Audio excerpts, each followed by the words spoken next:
लकड़ियाँ इकट्ठी करना मुश्किल है। चिंता मत कर, मैं एक जादू जानती हूँ। क्या हो गया? गहरी खामोशी में डूबा एक जंगल, जहाँ सिर्फ परिंदों की आवाजें और हवा की सरसराहट सुनाई देती थी। इस जंगल के करीब एक छोटा सा कुचा घर था, जहाँ दो बहनें आयशा और ज़ैनब अकेली रहती थीं। उनके वालिदैन का इंतकाल हो चुका था और अब उनकी जिंदगी का सहारा सिर्फ उनकी मेहनत थी। हर रोज वो दोनों जंगल जाते, लकड़ियां काटते और फिर उन्हें बाजार में बेचकर अपना गुजारा करते। एक दिन वो दोनों दरिया के किनारे लकड़ियां काट रही थीं। अचानक आयशा की नजर पानी पर पड़ी। ज़ैनब, देखो ये क्या है? पानी में एक किताब बहती हुई आ रही थी। उन्होंने जल्दी से उसे निकाला। हैरत की बात यह थी कि पानी में होने के बावजूद भी किताब बिल्कुल खशक थी। दोनों ने कांपते हाथों से किताब खोली। इस पर लिखा था, वक्त के बदले हर ख्वाहिश पूरी होगी। दोनों एक दूसरे को देखने लगे। आयशा ने थके हुए लहजे में कहा, हम रोज इतनी मेहनत करते हैं, क्यों ना ऐसा हो कि लकड़ियाँ खुद ही कटी हुई हमें मिल जाए। ज़ैनब थोड़ी डरी हुई थी।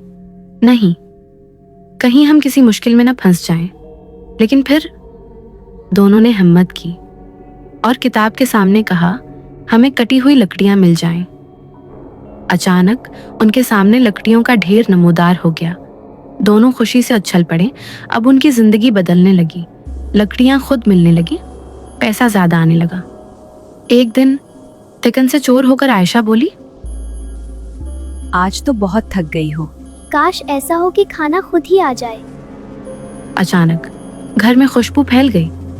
देखा तो मेज पर गर्म गर्म मजेदार खाना रखा था।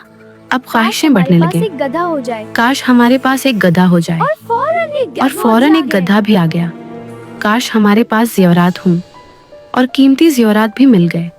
जिंदगी आसान होती जा रही थी, लेकिन उनके दिल में लालच बढ़ता जा रहा था। वक्त गुजरता गया। दोनों बहनें थिकन महसूस करने लगी। आयशा ने कहा, काश हमारे पास एक बड़ा सा महल हो ताकि हम आराम कर सकें। और फिर एक शानदार महल उनके सामने खड़ा था। लेकिन जब उन्होंने एक दूसरे को देखा तो वो चौंक गई। वो दोनों बूढ़ी हो चुकी थीं। अब उन्हें समझ आया, हर ख्वाहिश के बदले उनकी उम्र कम होती जा रही थी। दोनों के हाथ कांपने लगे। उन्होंने फौरन वो किताब उठाई और दरिया की तरफ दौड़े। कमजोर हाथों से उन्होंने किताब को वापस पानी में फेंक दिया। जैसे ही किताब पानी में गिरी, एक रोशनी सी फैली और अगले ही लम्हे दोनों बहनें दोबारा जवान हो चुकी थीं। वो एक दूसरे को देखकर मुस्कुराएं। अब उनके दिल में एक ही बात थी, मेहनत की कमाई ही असल खुशी है। लालच इंसान को अंधा कर देता है और आसान रास्ते हमेशा नुकसान देते हैं। असल सुकून मेहनत, सब्र और शक्र में है। कहानी अच्छी लगी हो तो लाइक और शेयर करें, चैनल को सब्सक्राइब करें। मिलते हैं ऐसी ही किसी और कहानी के साथ। अल्लाह हाफिज।